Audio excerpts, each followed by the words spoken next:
أجهزة الاحتلال المغربي بالعيون المحتلة عاصمة الجمهورية الصحراوية تفشل في فرض رقابة مجهرية مستدامة على المناضلين الصحراويين.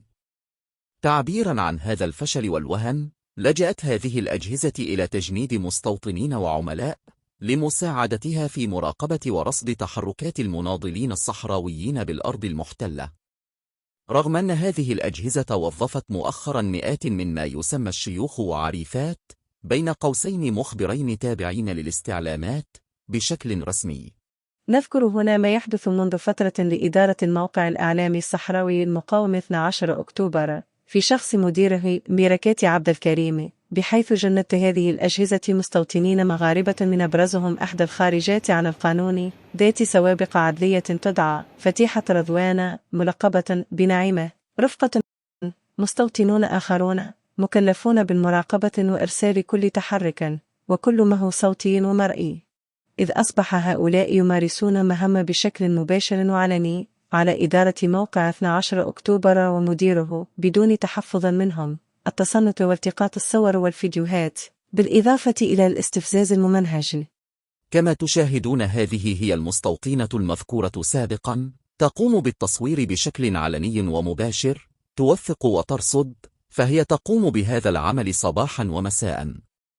وعند مساءلتها أجابت: أنا كندير خدمتي كندير الخدمة ديالي، أنا أقوم بتنفيذ أوامر قيد المقاطعة بإشراف من الباشا، وأتقاضى مقابل هذا العمل أجرة 1000 درهم في إطار التنمية البشرية من قسم الشؤون الداخلية بالمقاطعة.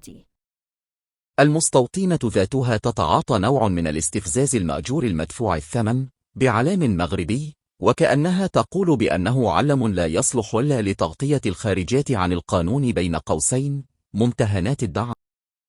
مقابل هذا تتستر هذه الأجهزة الأمنية سلطة وأخرى قضائية غاضة الطرف عن شكايات مقدمة من طرف الجيران ضد هذه المستوطنة الخارجة عن القانون، وعلى رأس هذه السلطات المتواطئة وكيل المحكمة الابتدائية الذي يتجاهل شكاية تحت رقم 2031011167 مراتين متفاوتتين، الأول بتاريخ 5 يناير لسنة 2020 والثاني بتاريخ 1 سبتمبر لسنة 2022.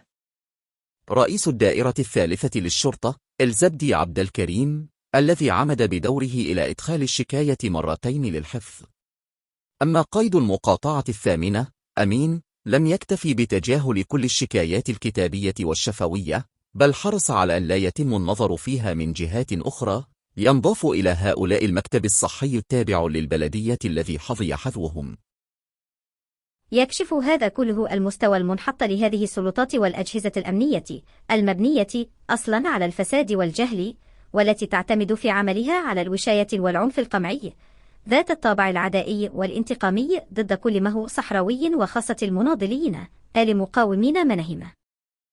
كما يظهر لنا هنا جليا حجم الارتباك والضعف المصحوبين بقلة الخبرة الذي تتمتع به هذه الأجهزة، والتي لا تتقن إلا لغة العنف، القمع، التقتيل، الاعتقالات، ومصادرة الحقوق بكل أصنافها السياسية، الثقافية، الاقتصادية، والاجتماعية. إلى هنا مشاهدين الكرام يصل تقريرنا الاستقصائي هذا إلى نهايته، إلى اللقاء. كنتم مع الموقع الإعلامي الصحراوي المقاوم 12 أكتوبر، تصميم ووفاء لعهد الشهداء من العيون المحتلة عاصمة الجمهورية العربية الصحراوية الديمقراطية.